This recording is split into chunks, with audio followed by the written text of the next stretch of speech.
In this video, we show you how to transfer your Google Authenticator codes from one Google account to another. So to do this, first open the Authenticator app and then tap on the cloud icon at the top. It will say that your codes are saved to your Google account. Now to transfer them, tap on the profile icon next to it and then select this use without an account option. Now it will ask you to confirm. Simply select continue and your authenticated codes will be removed from your old account. Now if you tap on the cloud icon at the top again, it will say that your codes are not being saved to any Google account.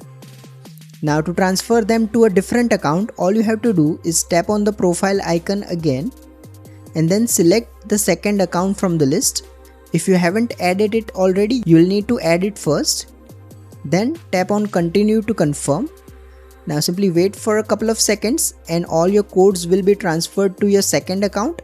Now if you tap on the cloud icon again, it will say that your codes are being saved to your Google account. Now you can use this account on any other device and these codes will show up there too.